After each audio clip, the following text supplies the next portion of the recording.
la casa mañana, de oh mi Dios, Padre, a tu que casa, me ama y me llama, el lugar de refugio para me nuestros llamas por corazones, oh mi Dios, nombre, el aunque lugar donde conoces mi pertenecemos, pasado, nuestro único aún lugar así seguro, me Padre, aceptas bajo tus alas, oh y tu Dios. hijo soy. Hoy volvemos a ti, Padre, y levantamos un clamor. Lo único que nos importa es estar contigo, estar en tu casa, Padre, porque mejor es un día en tu casa que 1000 fuera de ellos, oh Dios. Y en ti nada nos falta, Padre. En ti no tenemos que temer. En ti no tenemos que angustiarnos, no tenemos que preocuparnos, oh Dios. Porque si estamos en tu casa, lo tenemos todo, Padre. Tu palabra dice que busquemos primeramente tu reino y tu justicia y todas las demás cosas serán añadidas. Y en esta mañana estamos implorando por tu casa, oh Dios, porque queremos estar en tu casa, oh Padre Celestial. Recíbenos con brazos abiertos, como aquel padre recibió al hijo pródigo cuando regresó, que aún de lejos lo vio, Padre, y cuando tan pronto lo alcanzó, lo abrazó, lo besó. E hizo fiesta porque su hijo que estaba perdido había regresado a la vida, oh Dios. Así que nosotros en esta mañana regresamos ante ti, Padre amado, y te pedimos que tú nos recibas. Te pedimos perdón por nuestras faltas, por nuestros pecados, oh Dios. Y te pedimos que así como tú recibiste al hijo pródigo y lo vestiste, Padre, como un príncipe, tú nos vistas a nosotros en esta mañana, oh Dios, como hijos tuyos que somos. Nosotros te adoramos, te exaltamos en este día y te damos las gracias. Gracias, Padre, porque tú eres un buen Padre, porque tú no te fijas en nuestros defectos, sino que tú ves a Cristo en nosotros, sino que tú nos ves como unas nuevas criaturas. Gracias, Padre, en Cristo Jesús. Amén y amén. Vamos a dar un aplauso a nuestro Señor.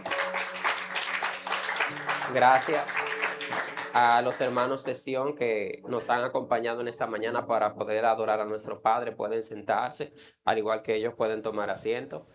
Queremos saludarles en esta mañana y darles la cordial bienvenida a cada uno de ustedes, amados hermanos, tanto los que nos acompañan de manera presencial como los que están en transmisión, así como también les damos un saludo muy especial a nuestro amado Pastor Galván y su familia que nos están visitando en la mañana de hoy. Quisiera pedirles por favor que se pongan de pie para que podamos darle un cálido aplauso de bienvenida. Ellos son parte de la familia de Gate. Esta es su casa, qué bueno que nos acompañan en esta mañana. También saludamos si alguien nos visita por primera vez, esta es su casa. Y de manera muy especial, nuestra amada pastora Gisela Bogar les manda un cordial saludo a cada uno de ustedes. Hoy ella está con su familia, atendiendo unos compromisos familiares y me pidió que extendiera su cálido saludo. En esta mañana, amados hermanos, quisiera pedirles por favor que me acompañen a la palabra de Dios en el Salmo 86, versículo 11. Estaré leyendo la versión Reina Valera del 60. Salmos 86, versículo 11.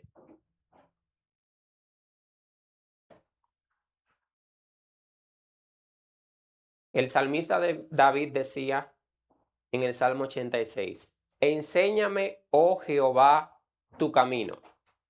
Caminaré yo en tu verdad. Afirma mi corazón para que tema tu nombre. Amén. El día de hoy quiero compartir un mensaje titulado Afirmando nuestros corazones. En español, la palabra afirmar se refiere a asegurar, dar por cierto algo o expresar que un hecho es verdadero. También se refiere a cuando nosotros le damos firmeza a algo físico. Sin embargo, en el idioma hebreo, la palabra afirmar tiene un significado muy diferente e importante para nosotros que estamos aprendiendo sobre el volver de los corazones de los padres hacia los hijos y de los hijos hacia los padres. Antes de explicar el significado en hebreo de la palabra afirmar, razón por la cual he titulado este mensaje, quisiera que primero podamos desglosar el versículo de Salmos 86, 11. Primero el salmista David comienza diciendo, enséñame Jehová tu camino. ¿A qué se refiere la palabra enseñar? Enseñar no solamente se refiere a transmitir información o transmitir un conocimiento. Lo que David le está pidiendo al Padre en esta parte del versículo, enséñame Jehová tu camino, es muéstrame el camino correcto para que yo pueda recorrerlo. Por lo tanto, David no está pidiendo, dame conocimiento, Dios. Cuando él le dice, enséñame, David lo que está pidiendo es, dame dirección. Enséñame por dónde debo andar. Entonces, cuando nosotros necesitamos dirección, nosotros podemos pedirla a Dios. Nosotros tenemos esa confianza que podemos acceder al trono de la gracia, al trono de la misericordia, y podemos pedirle, Padre, dame dirección, enséñame cuál camino debo seguir, cuál trabajo debo escoger, en qué lugar debo mudarme. Y Dios responde nuestras oraciones. Así como a David le respondió, Él nos responde a nosotros. Porque a Él le encanta ser un padre que nos toma de la mano y que nos enseñe el camino que nosotros debemos transitar. Y cuando el salmista le decía, enséñame tu camino, Jehová, camino en este caso no hacía la referencia de enséñame la calle por la que debo caminar o que debo guiar en un vehículo, sino que se refería más bien a cómo piensa Dios, cómo actúa Dios y cómo debo vivir como hijo tuyo. A eso se refiere David cuando le dice, enséñame tu camino. Entonces, ¿cuántas veces nosotros le hemos preguntado a nuestro Padre, Padre, ¿qué es lo que tú piensas? ¿Qué quieres tú que yo haga en esa situación? ¿O cómo lo harías tú a diferencia de mí? ¿Y por qué esto es importante? Conocer lo que Dios piensa, cómo Dios actúa o cómo Dios respondería ante una cierta situación, nosotros lo podemos encontrar en su palabra y de cierto lo encontramos en su palabra. Y de esta forma, mientras nosotros nos adentramos a la palabra de Dios, nosotros podemos conocer cuáles son los pensamientos de Dios, cuál es la forma de Dios actuar y nosotros vamos a poder encarnar la palabra de Dios. ¿Por qué esto es importante? Porque en esta casa se está predicando el mensaje del volver de los corazones de los padres hacia los hijos y de los hijos hacia los padres. Por lo tanto, para que nuestro corazón sea alineado con el corazón del Padre, es importante que nosotros sepamos cómo piensa nuestro Padre, cómo actúa nuestro Padre y cómo respondería nuestro Padre ante cierta situación. Y la única manera en que vamos a lograr eso es estudiando su palabra y escuchando los mensajes. Y el volver de los corazones es bastante amplio. No solamente se limita a los padres y a los hijos, sino que el volver de los corazones comprende volver nuestros corazones al corazón de Dios. Volver nuestros corazones al corazón de nuestro Padre espiritual, que es nuestra pastora, pero también volver nuestros corazones a los corazones de nuestros padres biológicos, volver nuestros corazones a nuestros hijos, volver nuestros corazones a nuestros cónyuges o parejas, volver nuestros corazones a nuestros hermanos y así sucesivamente. O sea que el volver de los corazones no solamente podemos limitarlo a la relación de padre e hijo biológico. Es un ejemplo figurativo que se hace en la palabra de Dios cuando menciona en el libro de Malaquías que enviará el espíritu de Elías que hará volver el corazones de los padres a los hijos y de los hijos a los padres. La siguiente parte del versículo de 86:11 de Salmos, el salmista declara, caminaré en tu verdad. Y en este caso, caminaré hace referencia, según el origen hebreo de la palabra, a voy a vivir conforme, viviré de esa manera. Y en tu verdad nosotros podemos entender lo que se refiere a la fidelidad de Dios, a la estabilidad que Dios nos da o a aquello que nunca nos falla de parte de Dios. O sea que en la primera parte, enséñame tu camino, el salmista le está pidiendo a Dios, muéstrame tu dirección, muéstrame por dónde yo debo ir. No te estoy pidiendo conocimiento, porque se asumía que David tenía conocimiento de la palabra, tenía conocimiento de Dios. Él estaba pidiendo dirección, instrucción de cómo debo hacer. Pero ahora David está haciendo una afirmación y está diciendo, caminaré en tu verdad. Es decir, yo voy a vivir conforme a tu fidelidad. Yo voy a vivir conforme a la estabilidad que tú me das. Yo voy a vivir conforme a aquello que nunca falla, que es tu verdad. Entonces, cuando David decía eso, nosotros hoy tenemos que reflexionar en de qué manera estamos viviendo. Nuestra estabilidad depende de nuestros trabajos, nuestros ingresos económicos o de Dios que nunca nos falla.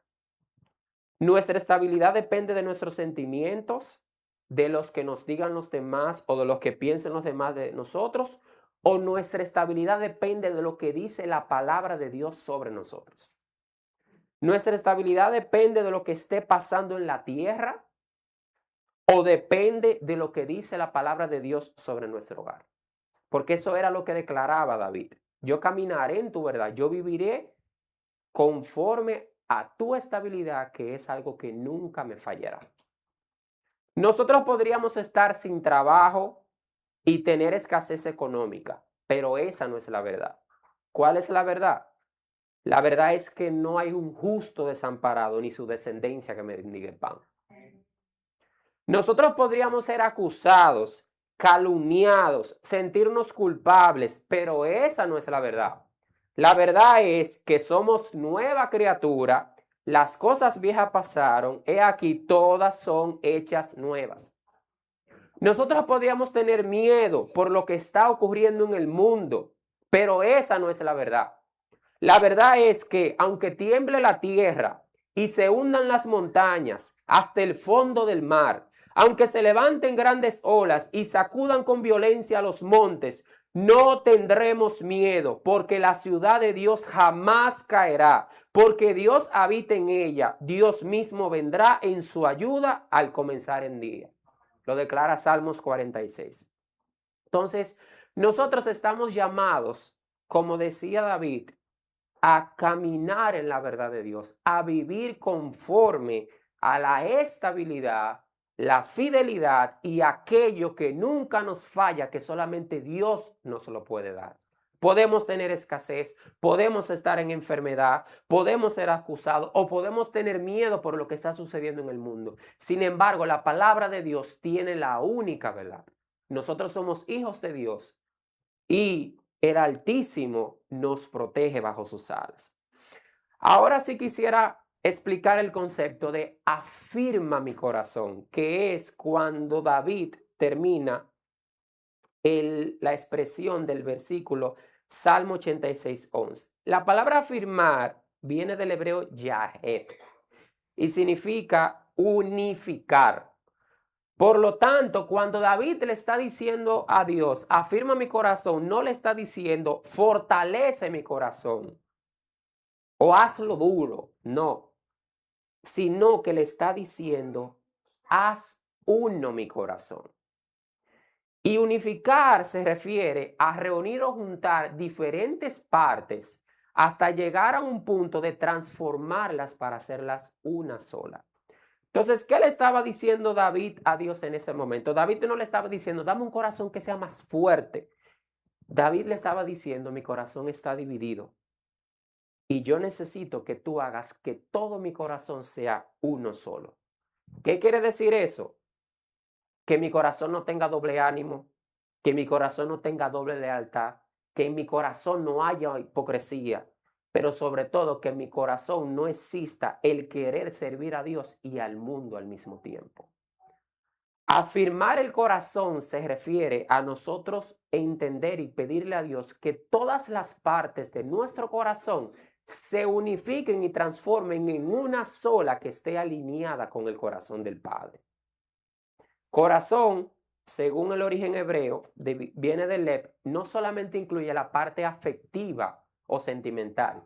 Corazón en este contexto del Salmo 86 se refiere a pensamientos, voluntad, decisiones, deseos, conciencia y motivaciones. Por lo tanto, cuando David le decía, afirma mi corazón, él estaba diciendo, yo necesito, Padre, que tú hagas que mis pensamientos, mis decisiones, mi voluntad, mis deseos, mis afectos y mis motivaciones sean una sola, uno solo, y que sea uno solo contigo. Porque yo puedo tener el deseo de agradar a Dios, pero sin embargo las decisiones que tomo no agradan a Dios. Y eso es un corazón dividido. Yo puedo pensar en hacer cosas que sean de bien, pero sin embargo puedo sentirme mal. Y eso es un corazón dividido. Entonces, David en ese momento le estaba pidiendo a Dios, afirma, unifica todas las partes de mi corazón.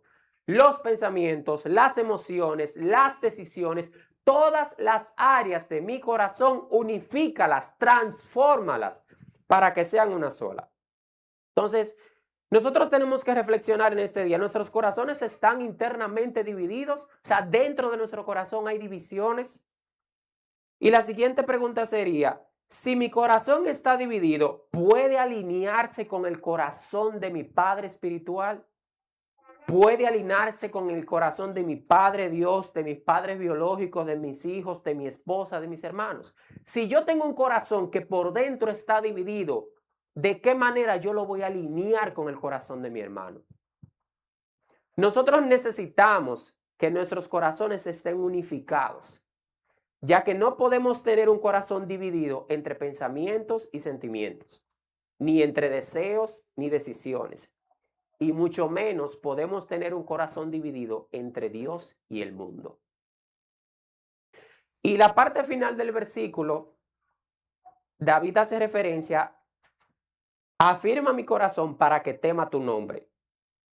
En este caso, la palabra tema no se refiere a temer en cuanto a terror, sino a tener reverencia, un temor santo, como se explica.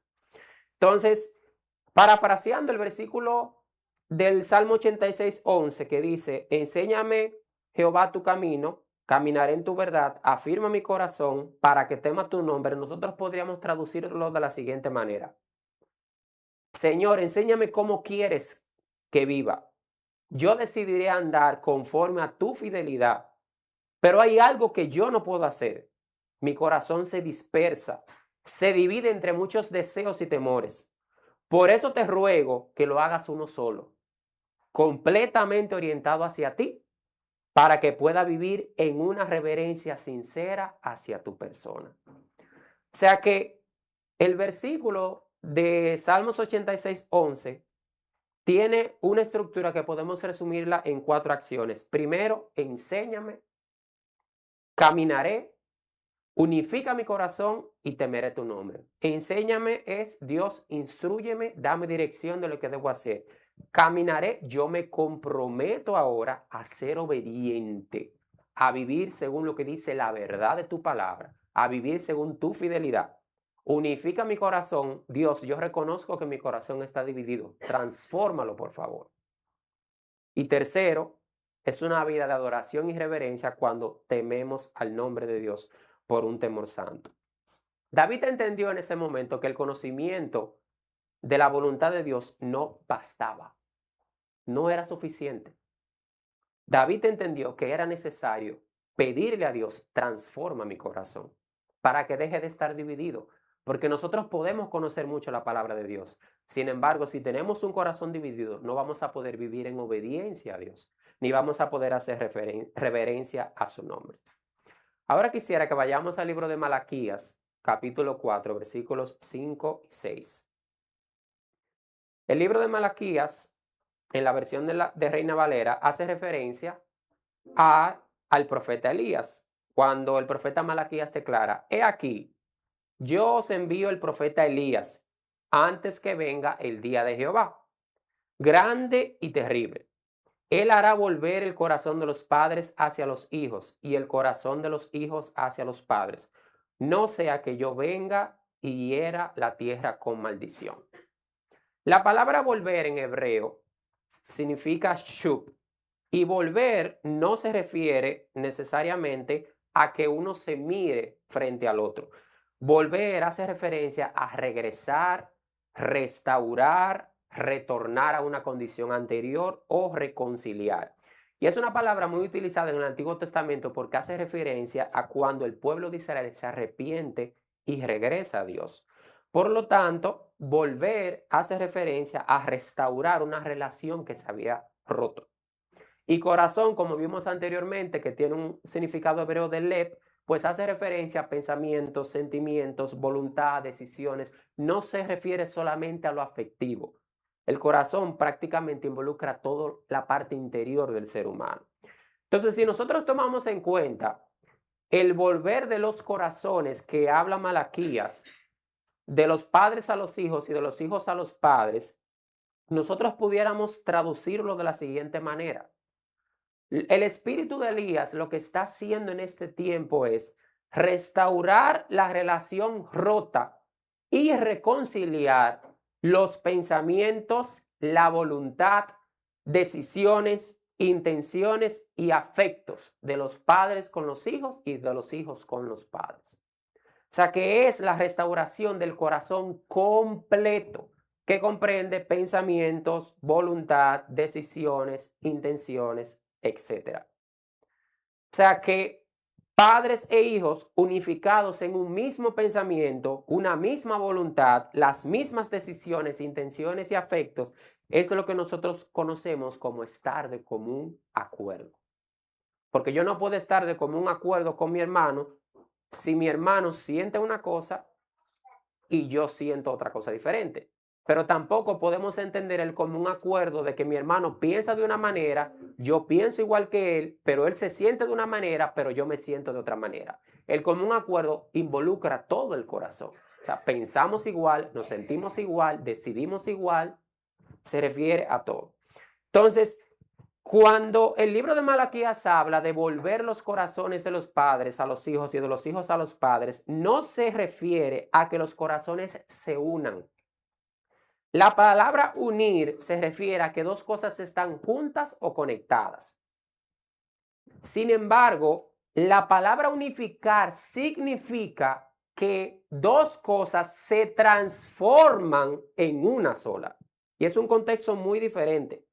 Porque no se trata de que los corazones de los padres se junten o se conecten con los corazones de los hijos, sino que se trata que los corazones de los padres y de los hijos se transformen para ser un solo corazón. Y a eso es que se refiere la palabra el volver de los corazones. O sea, no es que yo me voy a juntar con este micrófono, sino es que yo me voy a transformar para que el micrófono y yo seamos uno y ya no sea Nelson y el micrófono. Vamos a suponer sería Nelsofono, por poner un ejemplo. Pero es algo de transformación, de tal manera que después que se transforme no se puede dividir. Ese es unificar. Y a eso se refiere volver el corazón de los padres a los hijos y de los hijos a los padres. Ahora quisiera que vayamos a Proverbios 4:23, que es un verso bastante conocido por todos nosotros, y que dice: sobre toda cosa guardada, guarda tu corazón, porque de él mana la vida. Y vamos a hablar ahora un poco sobre el corazón, porque ya que estamos viendo el tema del volver de los corazones y de unificar los corazones para que sean transformados en uno solo, tenemos que entender algo muy importante sobre el corazón. En el Proverbio 4:23 hace referencia a que guardemos el corazón porque de él mana la vida y que de todas las cosas guardadas es la más importante. Pero no se refiere a que guardemos el corazón en una caja fuerte, en un cofre, sino que seamos como un centinela, que custodiemos el corazón, que lo vigilemos cuidadosamente, que lo protejamos como un tesoro. O sea, más que cualquier cosa que nosotros tengamos en protección, tenemos que proteger nuestro corazón. ¿Por qué? Porque de él mana la vida. ¿Y qué significa mana la vida? Mana significa salir, emerger, producir, y es un verbo que se utiliza, por ejemplo, cuando Israel salió de Egipto, cuando el agua salió de la roca, cuando una palabra sale de la boca. O sea que no es algo como que va goteando pequeñito, sino que mana se refiere a algo que sale continuamente de una fuente. Entonces, si de nuestro corazón, como dice Proverbios 4:24, mana la vida, es decir, emerge la vida, sale la vida, ¿quién es esa vida que sale de nuestro corazón? En Juan 14:6 Jesús dijo: yo soy el camino, la verdad y la vida. Nadie viene al Padre si no es por mí. Por lo tanto, cuando nosotros leemos el versículo de Proverbios 4:23, sobre toda cosa guardada, guarda tu corazón, porque de él mana la vida. Podemos interpretarlo en base a lo que dijo Jesús. Sobre toda cosa guardada, guarda tu corazón, porque de él mana Cristo. ¿Y qué significa mana? Que sale, que emerge. Por ejemplo, los submarinos, cuando salen a la superficie del océano, eso se llama emerger. Entonces, ¿qué está diciendo el libro de Proverbios? Sobre todas las cosas que tú tienes, cuida y protege tu corazón, porque desde adentro de tu corazón Cristo se va a manifestar a la superficie. Cristo va a salir desde adentro hacia afuera. Y por eso es que se hace hincapié en que nosotros guardemos, protejamos y cuidemos nuestro corazón, porque de Cristo sale nuestro corazón. Perdón, de nuestro corazón sale y emerge Cristo. Entonces, el espíritu de Elías tenía la finalidad y tiene la finalidad hoy en día de volver el corazón de los padres hacia los hijos y de los hijos hacia los padres, porque del corazón es que emana Cristo. Del corazón es que emana la vida y Cristo es la vida. Por eso es tan importante que nuestro corazón sea unificado con el corazón de nuestro Padre Celestial, porque es la única manera en la que Cristo puede salir o puede manifestarse de nuestro corazón hacia nuestros hermanos, hacia nuestra familia, hacia nuestro matrimonio. Ahora bien, para lograr esto, para lograr que nuestro corazón sea unificado con el corazón del Padre o afirmado, para lograr que de nuestro corazón mane la vida que es Cristo, nosotros necesitamos tomar en cuenta lo que declara el libro de Isaías en el capítulo 40 de los versos 3 al 5. Isaías 40 del 3 al 5, haciendo referencia al profeta Juan el Bautista, Isaías declara: voz que clama en el desierto, preparad camino a Jehová, enderezad calzada en la soledad a nuestro Dios. Todo valle sea alzado y bájese todo monte y collado, y lo torcido se enderece y lo áspero se allane, y se manifestará la gloria de Jehová, y toda carne juntamente le verá, porque la boca de Jehová ha hablado. En el mundo antiguo, incluyendo tanto Israel como Roma, los caminos se preparaban antes del paso de un rey por razones tanto prácticas como simbólicas. ¿Qué significaba preparar el camino? Lo primero es que los caminos no estaban como hoy en día, que nosotros tenemos calles o calzadas, tenemos aceras para que las personas caminen, sino que los caminos no estaban pavimentados. Por lo tanto, cuando un rey iba a transitar por un camino regularmente en su carruaje, los siervos tenían que ir a retirar las piedras, rellenar cualquier hueco, porque si una de las ruedas del carruaje caía en un hueco, podría el carruaje tener un accidente, enderezar tramos difíciles, limpiar cualquier maleza que hubiese en el camino, y en algunos casos tenían también que construir o reparar puentes. Pero eso también era una forma de honrar al rey. Antes de que el rey pasara por un camino, los que iban preparando ese camino iban avisando: ahí viene el rey viene en camino. O sea, que no era solamente un acto de mantenimiento del camino, sino también un acto de honra y de honor al rey cuando iba a atravesar por un lugar. Por eso anunciaban su llegada. Entonces, el mensaje que Isaías declara es: Dios viene como rey y por tanto debe prepararse un camino para él. Entonces, cuando nosotros analizamos el contexto de los versos y vemos las palabras de todo valle sea alzado, todo monte sea rebajado, todo lo torcido sea enderezado y todo lo áspero sea allanado, eso tiene un significado, espiritual para nosotros. Cuando se refiere a todo valle sea alzado, habla de lo que es que el abatido, el que es menospreciado, el que es vituperado sea levantado. Cuando se refiere a que todo monte sea rebajado, habla sobre que el orgulloso sea humillado. Cuando hace referencia a que lo torcido sea enderezado, es que a todo lo que está desviado se corrija Y cuando hace referencia a que lo áspero sea allanado, habla de que los obstáculos deben ser removidos. Más adelante vamos a entrar en profundidad en cada uno de esos aspectos. Entonces, esta profecía que hizo el libro de Isaías, nosotros la vemos cumplirse en el libro de, con el profeta Juan el Bautista, porque Juan el Bautista hacía eso. El mensaje que daba Juan el Bautista era arrepentíos. ¿Por qué? Porque el rey viene. El reino de los cielos se ha acercado. Era lo que decía Juan el Bautista. Juan estaba preparando el camino para que el Mesías, que es Cristo, pues pudiera ser recibido por el pueblo. Entonces, nosotros estamos invitados a preparar nuestros corazones para que nuestros corazones puedan volver a nuestro Padre a través de Cristo.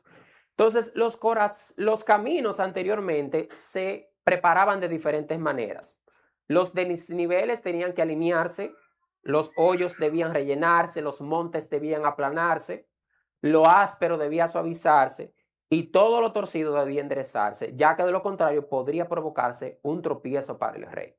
Entonces, ¿cómo nosotros podemos preparar nuestros corazones hoy en día para que nuestros corazones podamos ver la gloria y la salvación de Dios? O como dice Proverbios 4:23, para que de nuestro corazón mane y emerja Cristo hacia el exterior. Primero tenemos que preparar el camino. Segundo, enderezar calzada en la soledad. Tercero, alzar los valles. Cuarto, bajar los montes y collados. Quinto, enderezar lo torcido. Y sexto, allanar los lugares ásperos. Entonces vamos a comenzar con el primer punto, que sería preparar el camino. ¿A qué se refiere preparar el camino? Preparar el camino no se refiere solamente de alistarse, como estar listo porque el rey va a pasar. No. Prepararse se refiere a quitar todos los obstáculos del camino, es decir, despejar el camino, hacer espacio. Y el camino se refiere, como vimos ya en el Salmo 86:11, se refiere a la dirección o a la forma de vivir. Por lo tanto, preparar el camino es el primer paso y es el más importante, porque depende exclusivamente de Cristo en nuestras vidas. ¿Por qué? Porque Jesús es el único camino. Entonces, lo primero que necesitamos en nuestras vidas es reconocer que Cristo es el camino, la verdad y la vida. Entonces, debemos despejar nuestros corazones, quitar todos los obstáculos que puedan impedir el paso del Rey por nuestra manera de vivir. Jesús no es un camino cualquiera, no es una alternativa. Jesús es el camino. Es muy diferente decir que Jesús es el camino a que Jesús es un camino. Porque decir que Jesús es un camino sería decir que Jesús es una posibilidad. Pero la palabra declara que Jesús es el camino, lo que hace referencia a que Jesús es la única vía. Entonces, Cristo es el camino en nosotros para nosotros ir al Padre. Por lo tanto, Él es el único camino para que nuestro corazón pueda ser restaurado y reconciliado con nuestro Padre. Nuestra manera de vivir necesita ser restaurada y reconciliada con la manera de vivir del Padre por medio de Cristo. Y de eso se trata el volver los corazones de los padres a los hijos. El libro de Isaías menciona: preparad camino para Jehová, es decir, preparad a Cristo en nosotros para Jehová. Porque en Juan 14:6 Jesús dijo: yo soy el camino. Entonces, ¿qué estamos llamados a hacer en nuestro corazón? Preparad a Cristo para Jehová en nuestro corazón, porque Cristo es el camino. Cuando nosotros somos uno con Cristo, el Padre no nos ve a nosotros, sino que ve a Cristo en nosotros. Por eso, como cuando el Proverbio 4:23 dice que de nuestro corazón mana la vida y Cristo es la vida, y en Isaías 40 habla de que preparemos camino en nuestro corazón y Cristo es el camino, en pocas palabras, tenemos que preparar en nuestro corazón a Cristo para Dios, para que Cristo sea glorificado a través de nuestras vidas. El segundo paso es enderezar calzada en la soledad. Enderezar, como hace referencia a su nombre, se refiere a hacer que algo sea recto, justo, y calzada no se refiere a un camino o a una vía cualquiera. En ese contexto del libro de Isaías, la calzada se refería a una vía que era preparada para un rey, era un camino especial. Entonces, ese camino especial, que en muchos casos era un camino alto, era enderezado, era rectificado y puesto en orden para que el rey pudiera subir. Y era un camino que conectaba regularmente una ciudad con un reino. Por lo tanto, cuando el profeta Isaías declara enderezar calzada, lo que está diciendo es que la vía de nuestro corazón con el corazón del Padre tiene que ser una vía especial, tiene que ser una vía recta, porque por esa vía solamente puede caminar el rey. No puede caminar ninguna otra persona ni ningún otro ídolo. Entonces, algo importante es que el libro de Isaías menciona enderezar calzada en la soledad. En otras versiones dice en el desierto. Y esto fue algo que me llamó mucho la atención de por qué tenemos que alinear la carrera principal para que pase nuestro rey en la soledad o en el desierto. ¿Qué tiene la soledad y el desierto de importantes en nuestras vidas para hacer los momentos en los cuales nosotros estamos llamados a habilitar un sendero especial que conecte nuestro corazón con el reino de Dios? Entonces, cuando estuve reflexionando, me di cuenta de lo siguiente. En la soledad, cuando nadie nos ve, es el único momento que Dios nos ve. Dios nos ve en todo momento, pero en la soledad, el único que nos está viendo es Dios. Por lo tanto, es el momento en el que nosotros verdaderamente mostramos lo que somos, sin máscaras. Por eso Jesús, cuando instruía a los discípulos, les decía, cuando vayas a orar, no seas como los hipócritas que oran de pie en las sinagogas para ser vistos, sino que cuando ores, entra en tu aposento y cerrada la puerta, ora a tu Padre que está en secreto, y tu Padre que te ve en lo secreto te recompensará en público. En la soledad es que nosotros demostramos verdaderamente lo que nosotros somos, porque el único que nos está viendo es Dios, no nos está viendo nadie más. En el desierto, por el contrario, cuando nosotros tenemos necesidad de algo, es cuando nosotros podemos tomar dos decisiones. O rebelarnos contra Dios como lo hizo el pueblo de Israel, u obedecerle como lo hizo Jesús cuando fue tentado por Satanás. Cuando vemos, por ejemplo, lo que dice el libro de Ezequiel, cuando Dios le dice, los saqué de la tierra de Egipto y los traje al desierto y les di mis estatutos y los hice conocer mis decretos por los cuales el hombre que los cumpliere vivirá.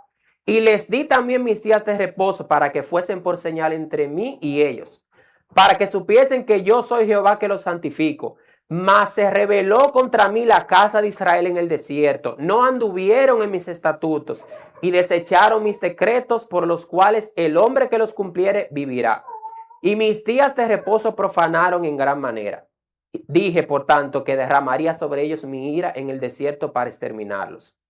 Aunque Dios en su benevolencia, en su misericordia, no nos exterminó de esa manera.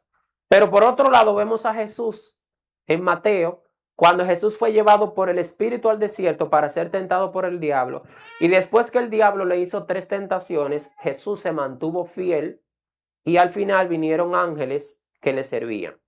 Entonces, ¿qué nosotros podemos notar de la soledad y del desierto, que es el momento cuando el libro de Isaías declara que enderecemos calzada o que rectifiquemos o alineemos la vía principal por donde va a caminar el rey? Es que en la soledad y en el desierto son los momentos en los cuales nosotros estamos vulnerables. Nosotros estamos solos o estamos atravesando una situación de dificultad y en ese momento nosotros podemos ser tentados para caer en pecado. O nosotros por nuestra propia alma o por nuestra propia carne podemos tener el deseo de rebelarnos contra Dios. Entonces, por eso en ese momento es que nosotros necesitamos enderezar ese camino real que conecta nuestro corazón con Dios. Entonces, oramos a nuestro Padre solo cuando nuestros hermanos nos ven. Cuando estamos solos, vemos y escuchamos cosas que no agradan a Dios. Cuando estamos en un desierto nos rebelamos y desobedecemos a Dios.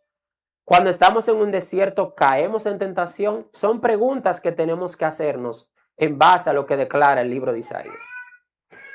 El tercer punto es alzar los valles. Un valle es un lugar bajo, una depresión, o sea, una depresión entre montañas Y el sentido figurado de los valles se refiere a humillación, bajeza, abatimiento.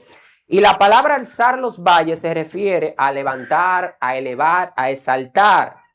Entonces, cuando nosotros vemos figurativamente que los valles son las partes bajas de un terreno que regularmente queda en medio de las montañas, en nuestros corazones nosotros podemos tener áreas que representan valles, sentimientos de baja autoestima, sentimientos de inferioridad, inseguridad, tristeza, depresión, y eso, según la palabra, estamos llamados a que eso sea levantado, que eso sea allanado.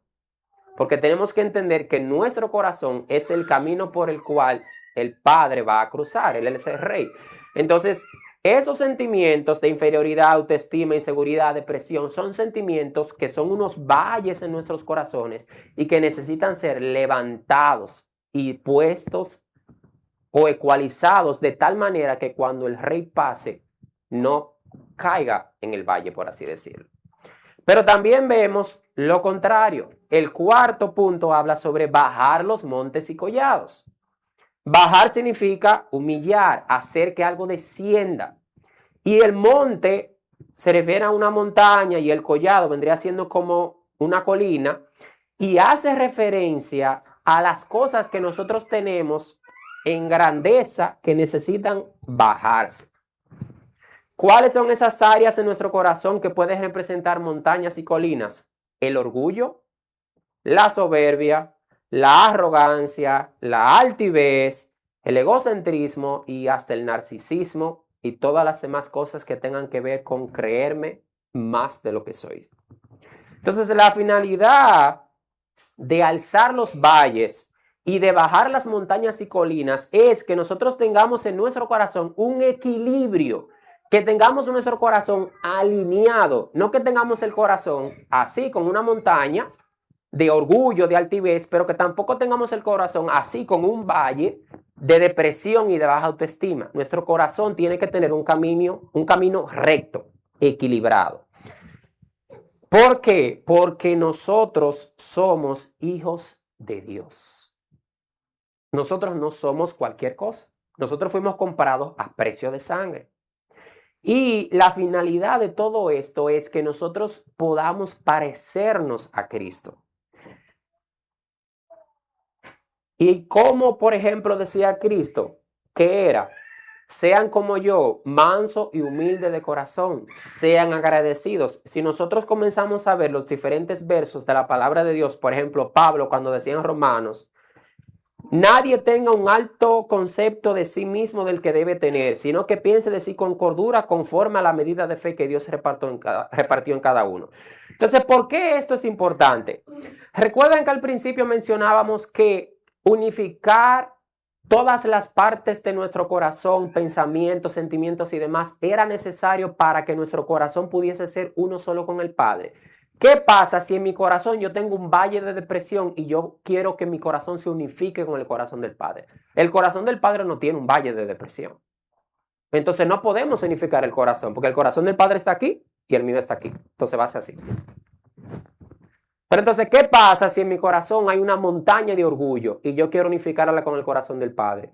En el corazón del Padre no hay orgullo. Entonces mi corazón está aquí y entonces no se van a alinear, no se pueden unificar. Entonces, por esa razón es que nosotros estamos llamados a pedirle a Dios que unifique todas las partes de nuestro corazón, pero como dice el libro de Isaías, todo monte sea bajado, todo valle sea alzado. Pero también en la quinta parte de ese pasaje, el libro de Isaías habla sobre enderezar lo torcido. Entonces, lo torcido se refiere a lo engañoso, a lo que está desviado. Y enderezar, pues, se refiere a algo recto. Por lo tanto, hay áreas en nuestro corazón que necesitan ser enderezadas. ¿Cuáles áreas? Por ejemplo, ya vimos que hay áreas como el orgullo, la altivez, la soberbia, que son como montañas, y otras áreas que son como valles, tristeza, depresión, baja autoestima, que necesitan bajar y subir para estar alineadas. Pero hay otras áreas que no están ni arriba ni abajo, sino que están torcidas. Entonces, ¿cuáles son esas áreas que están torcidas? El engaño, la mentira, la manipulación, la doble intención, la corrupción, la falta de integridad. Son áreas torcidas que necesitan ser enderezadas. Quisiera que veamos brevemente el libro de Jeremías en el capítulo 17, los versículos 1, 9 y 10.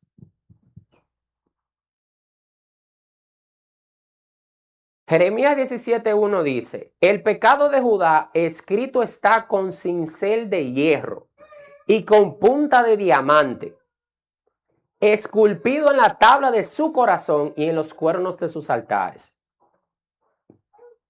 Y en el versículo 9 y 10 declara: engañoso es el corazón más que todas las cosas y perverso. ¿Quién lo conocerá? Yo, Jehová, que escudriño la mente, que pruebo el corazón para dar a cada uno según su camino, según el fruto de sus obras. Cuando yo estaba preparando este mensaje, leí Jeremías 17:1 que dice que el pecado está escrito con un cincel de hierro y con punta de diamante esculpido en la tabla de su corazón. A mí se me aguaron los ojos, porque yo dije, Dios mío. Ustedes saben lo que es la imagen de tener un mazo o marrón, que le dicen, y un cincel de hierro y estar ahí martillando el pecado en el corazón de nosotros. Así está el pecado en nuestro corazón. Eso es fuerte. Y luego la palabra declara en el versículo 9, engañoso es el corazón más que todas las cosas y perverso. Pero hay otra versión de la palabra que no dice perverso. Y eso a mí en buen dominicano me mató. Lo que dice es, engañoso es el corazón más que todas las cosas y no tiene remedio. Cuando yo leí eso, yo dije, Dios mío. Gracias a Dios que el libro de Jeremías tiene el versículo 10, que dice que Dios escudriña la mente, prueba el corazón para dar a cada uno el fruto de sus obras. Porque si hubiese llegado hasta el 9, que dijera, engañoso es el corazón más que todas las cosas y no tiene remedio, ¿qué hubiese sido de nosotros? Si nosotros no tuviéramos a un Dios que conoce la perversidad, lo engañoso y todo lo torcido que no es nuestro corazón, y que sabía que nuestro corazón no tenía remedio y que por eso mandó a su Hijo a morir por nosotros, porque no teníamos remedio, no había forma de ser salvo. Entonces la palabra nos invita a que todas esas áreas que están torcidas de nuestro corazón sean enderezadas para que el Rey pueda caminar por el camino que es Cristo en nuestros corazones. Entonces el versículo 10 aclara que Dios examina nuestros pensamientos y las intenciones más ocultas de nuestro corazón para recompensarnos según el modo de vivir. Por eso es tan importante que nosotros preparemos el camino en nuestros corazones para que Cristo sea el camino que conecte nuestros corazones con el corazón del Padre. No nos podemos dejar engañar por nuestros propios corazones, porque nuestros corazones no tienen remedio, hermanos. Hay veces que nosotros queremos hacer la cosa a nuestra manera, pero con que ustedes se vayan hoy entendiendo que nuestros corazones no tienen remedio y que tengamos a Cristo, con eso se resume la prédica. Nuestros corazones no tienen remedio. Solamente Dios sabe lo que hay en lo más profundo de nuestro corazón. Y la palabra es más importante de lo que nosotros pensamos. Yo le di gracias a Dios por permitirme preparar este mensaje, porque yo entendí lo perverso que son nuestros corazones. Lo que es tener un corazón que no tiene remedio y la necesidad que nosotros tenemos de la palabra de Dios. La palabra de Dios es lo único que puede transformar nuestras mentes, nuestros corazones y nuestras almas. Como lo declara en Hebreos 4, versículo 12.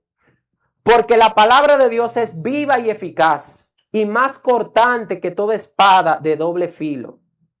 Y penetra hasta partir el alma y el espíritu, las coyunturas y los tuétanos, y discierne los pensamientos y las intenciones del corazón. Y también Salmos 19:7 dice, la ley de Jehová es perfecta que convierte el alma. Lo único que puede convertir nuestra alma es la palabra de Dios. ¿Por qué? Porque la palabra de Dios es Cristo. Y Cristo es el camino que está en nuestro corazón y que debemos presentar y formar al Padre. Y Cristo es la vida que emana de nuestro corazón, como dice Proverbios. Y el sexto punto se refiere a allanar los lugares ásperos. La palabra áspero se refiere a un terreno que es de difícil tránsito, un terreno abrupto. Y allanar se refiere a planificar ese terreno. Por lo tanto, además de tener en nuestros corazones áreas grandes como montañas, áreas bajas como de valles, áreas torcidas como mentira, engaño, corrupción. En nuestro corazón nosotros también tenemos áreas difíciles de transitar, como por ejemplo la amargura, el resentimiento, la falta de perdón, la dureza de corazón, la ira constante, la impaciencia, la hostilidad, la crueldad, el carácter conflictivo, y todas esas áreas ásperas de nuestro corazón necesitan ser allanadas, necesitan ser suavizadas. Y esos son los 6 pasos que describe el libro del profeta Isaías para que nosotros podamos preparar nuestros corazones para que puedan ser alineados al corazón del Padre. Ahora quisiera que veamos esto con la aplicación del Juan el Bautista y que vayamos al libro de Mateo capítulo 3, los versos 1 al 10.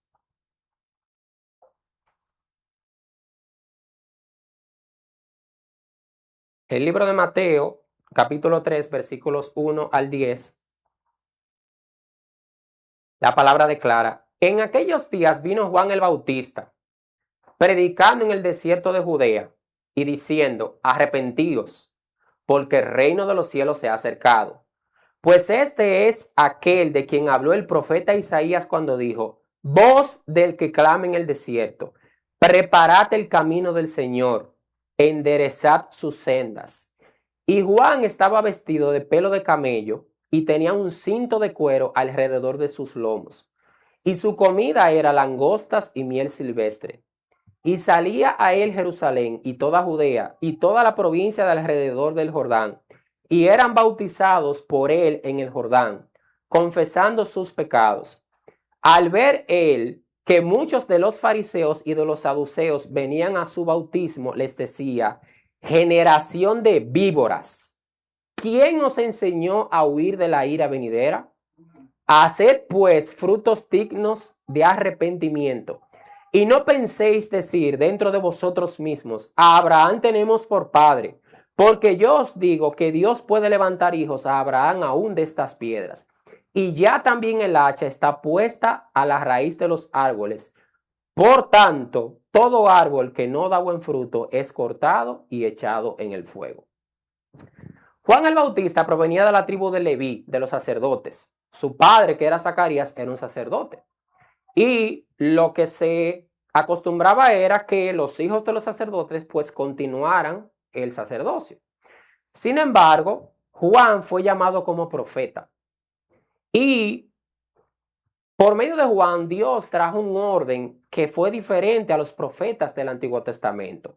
Era diferente a lo convencional. ¿Por qué? Porque la forma de Juan vestirse con piel de camello, de estar en el desierto, la forma de alimentarse, era algo totalmente diferente a lo que pasaba en el Antiguo Testamento.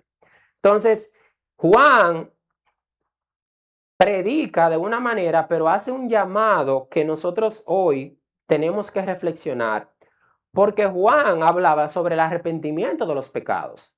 Pero cuando llegó el momento en el cual Juan tuvo que hablar con los fariseos y los saduceos, cuando les dijo: generación de víboras, haced frutos dignos de arrepentimiento, Juan les estaba diciendo que tenían que arrepentirse de obras muertas. ¿Y qué son las obras muertas? Las obras muertas hoy en día se traducen como una vida religiosa. Entonces, ¿por qué Juan les llamaba víboras? ¿Por qué Juan les llamaba serpientes? Porque eran religiosos por fuera, pero por dentro engañaban al pueblo de Dios. ¿De qué tenían que arrepentirse los fariseos? Juan les decía, como está en la palabra: el hacha ya está puesta en la raíz del árbol. Todo árbol que no da buen fruto es cortado y echado al fuego. ¿Qué quiere decir esto? Los problemas nosotros tenemos que quitarlos de raíz. Los problemas, todo lo que nosotros hemos hablado hoy, de las cosas que tiene el corazón, que tenemos que bajar, alzar, enderezar, suavizar. Nosotros no podemos tomar un hacha para podar las ramas del árbol. El hacha es para cortar de raíz los problemas. Entonces, ¿qué pasa? Lamentablemente nosotros hemos preferido construir un cementerio en nuestro corazón con una tumba que pintamos de blanco cada semana cuando escuchamos la palabra para mantener el esqueleto de nuestro corazón y seguir llamándonos cristianos. Esto es lo que hace la religiosidad en nuestros corazones. En Mateo 23:27 lo declara: «Ay de vosotros, escribas y fariseos, hipócritas, porque sois semejantes a sepulcros blanqueados, que por fuera la verdad se muestran hermosos, mas por dentro están llenos de huesos muertos y de toda inmundicia». Y la pregunta que tenemos que hacernos en este día es: ¿hay religiosidad en nosotros? Además de todo lo que hemos hablado del corazón, ¿hay religiosidad en nuestro corazón? ¿En nuestro corazón hay obras muertas? Porque si hay religiosidad, debemos coger un hacha y arrancar de raíces. Porque eso va a contaminar nuestro corazón y nos va a impedir unificar nuestro corazón con el corazón del Padre. Nosotros hoy en día tenemos que entender que el espíritu de Elías está enfocado en el volver los corazones de los hijos a los padres y de los padres a los hijos.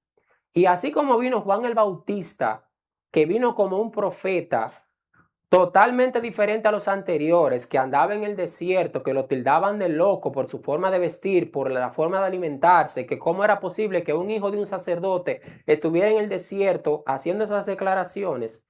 Nosotros tenemos que entender que el espíritu de Elías se está manifestando en este tiempo en personas y de maneras que nosotros no necesariamente vamos a entender.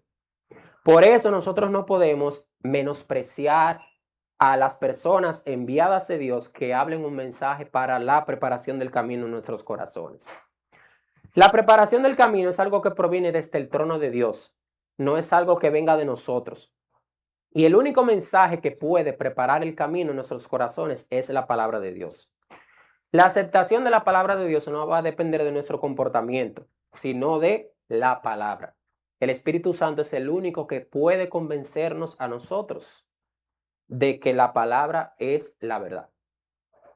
Juan el Bautista era una persona común, al igual que nosotros, y Dios derrama su unción desde su trono, no por nuestra capacidad, no por nuestras obras, sino por su gracia. Entonces, no tenemos que esperar que venga alguien con piel de camello y entender que esa va a ser la persona o el que va a cargar el espíritu de Elías. En estos tiempos, el espíritu de Elías va a venir en forma de ti y de mí. Y es con la finalidad de que nosotros podamos preparar el camino para que el corazón de los hijos y de los padres se unifiquen. Puede ser que nosotros no veamos los frutos, pero con que nosotros podamos preparar el camino y que los hijos de Dios puedan volver a casa como adorábamos hoy, o volver al corazón del Padre, con eso es más que suficiente. Como decía Juan el Bautista, yo tengo que bajarme, yo tengo que menguar para que Cristo crezca. Eso es lo que nosotros estamos llamados a hacer, porque Cristo es el quien restaurará todas las cosas. Así que quisiera pedirle a Sion que suba para que ya entonces finalicemos con el mensaje. Y quiero finalizar con las siguientes preguntas antes de que oremos. En estos tiempos, ¿estamos escuchando el espíritu de Elías en esta casa? ¿Necesitamos afirmar o unificar nuestros corazones? ¿Necesitamos preparar el camino en nuestros corazones? ¿Necesitamos preparar a Cristo en nuestros corazones? ¿Necesitamos hacer que Cristo mane de nuestro corazón, que Cristo emerja de nuestro corazón y se manifieste a los demás? pero sobre todo necesitamos volver nuestros corazones al corazón del Padre. Y ya para finalizar, en Proverbios 3, versículos 5 y 6, la palabra declara: fíate de Jehová de todo tu corazón y no te apoyes en tu propia prudencia. Reconócelo en todos tus caminos y Él enderezará tus veredas. Si nosotros queremos alinear nuestros corazones para que puedan ser unificados, transformados y volverse uno solo con el corazón del Padre, tenemos que confiar plenamente en Dios, reconocerlo en todos nuestros caminos, no apoyarnos en nuestra prudencia, sino, como vimos, apoyarnos en la palabra que es la verdad, no lo que yo pienso, no lo que yo siento, no lo que yo veo, no lo que está sucediendo, sino apoyarme en su palabra, no en mi propia prudencia. Y Él mismo se encargará de enderezar nuestros caminos o nuestras veredas. Así que quisiera invitarles a que se pongan de pie para que oremos.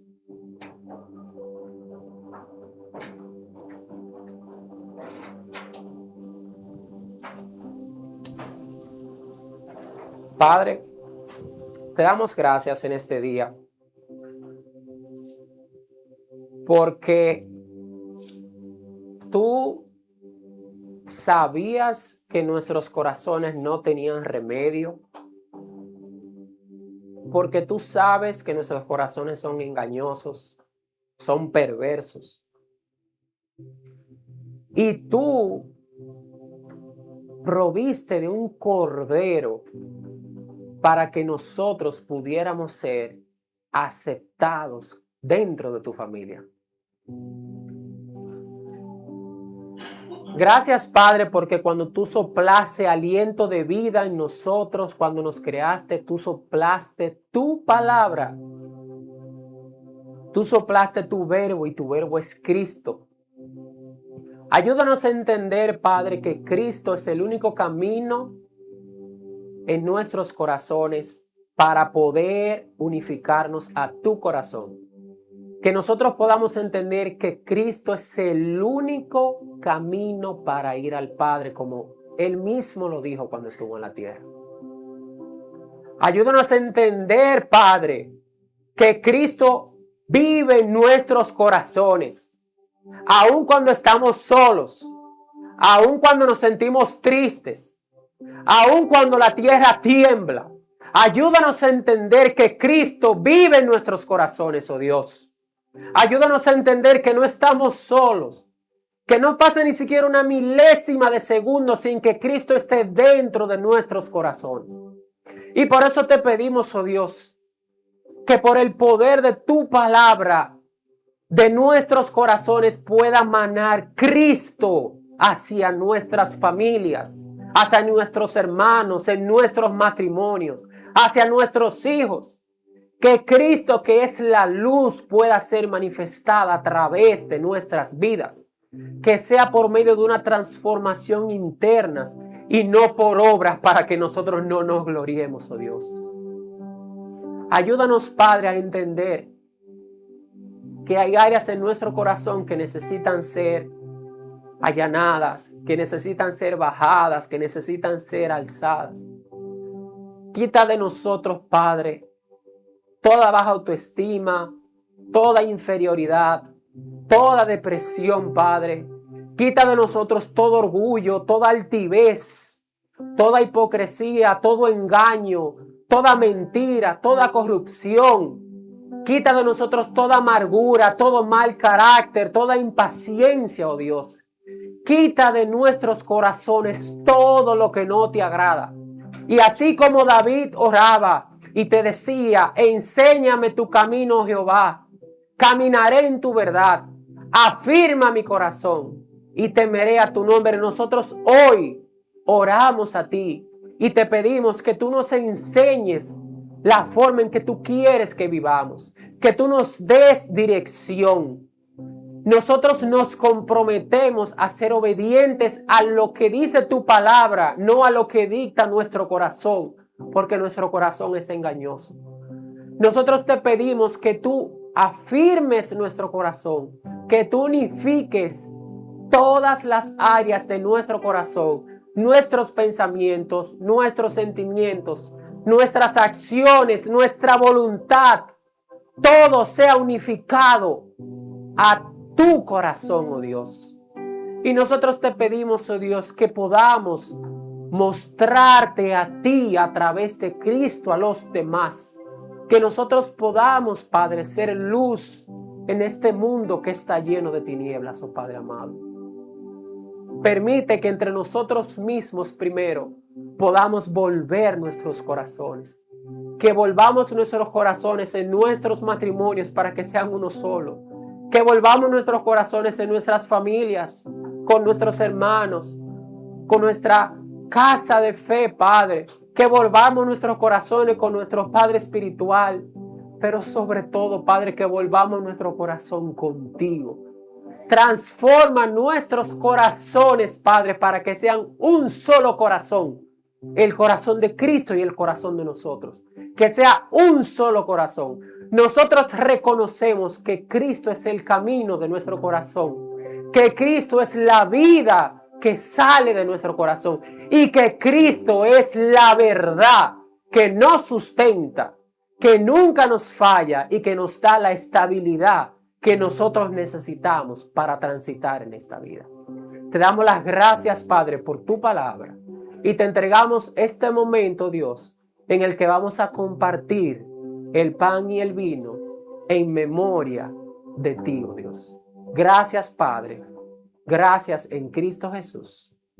Amén y amén. Les invito a que continúen de pie para que tengamos ahora el momento de la Santa Cena.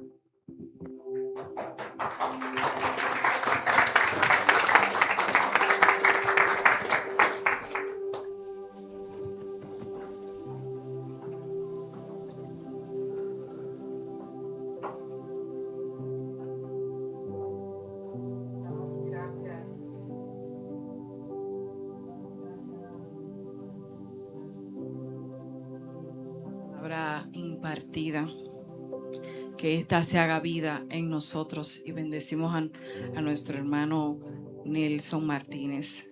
Damos gracias por esta vasija que el Señor utiliza. Amén.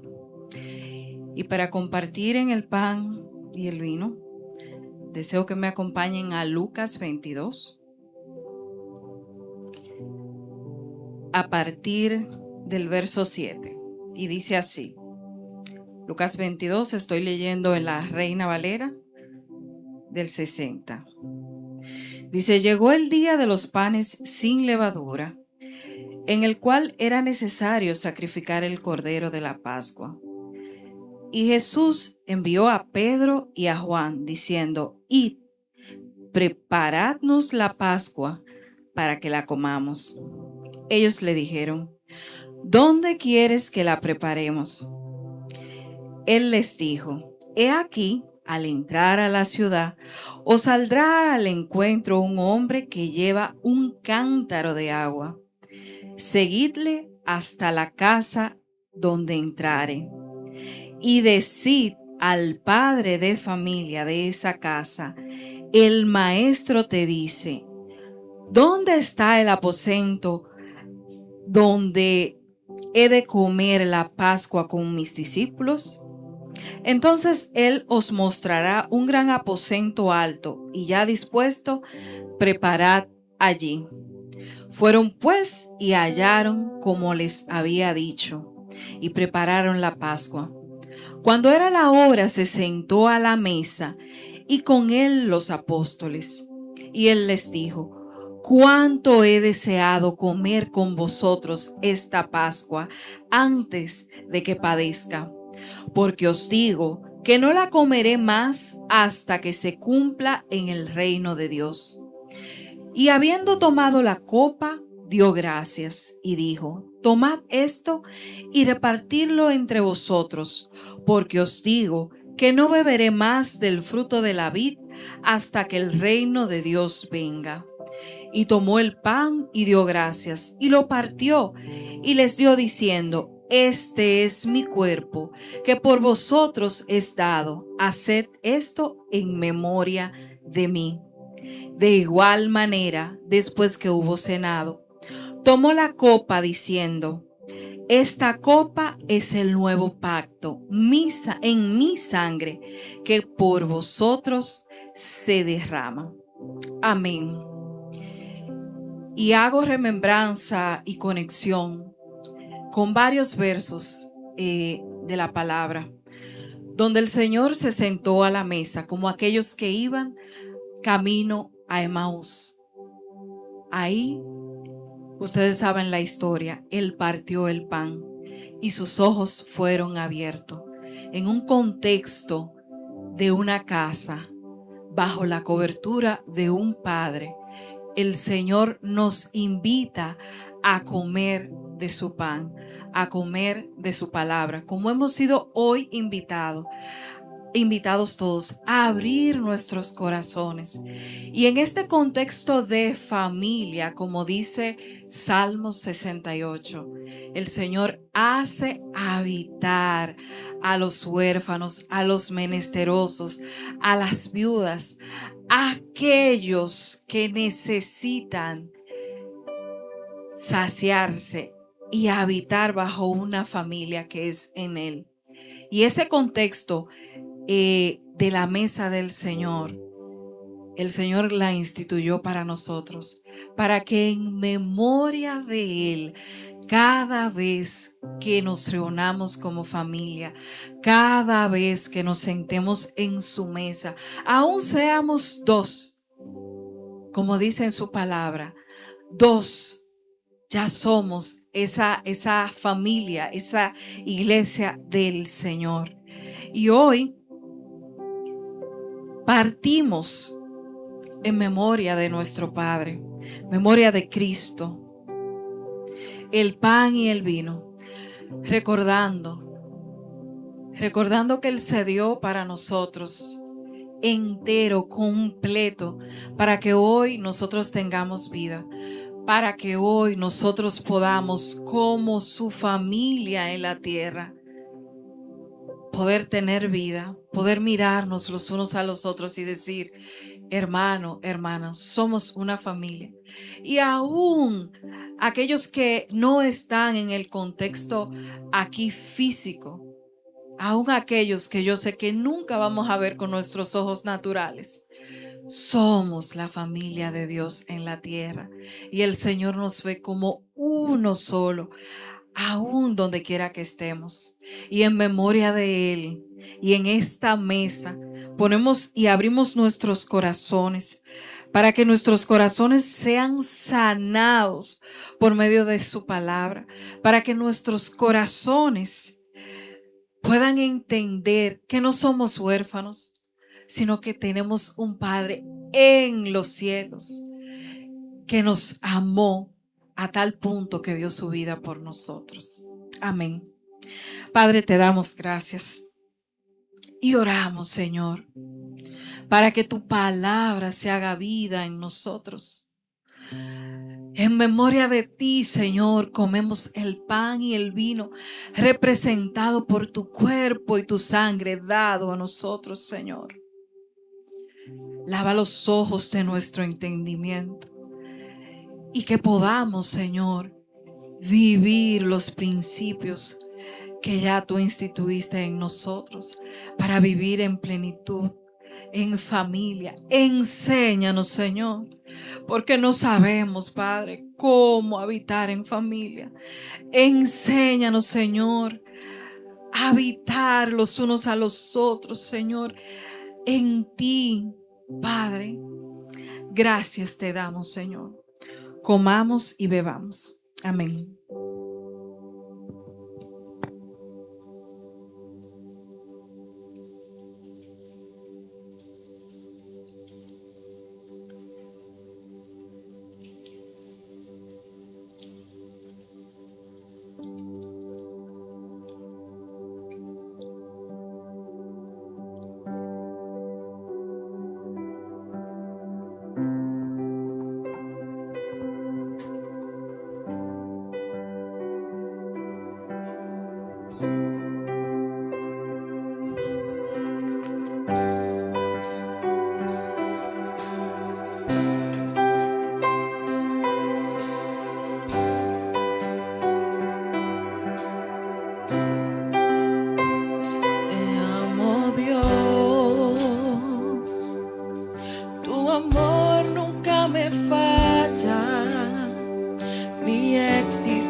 el momento en que despierto hasta el anochecer, yo cantaré de la bondad de Dios.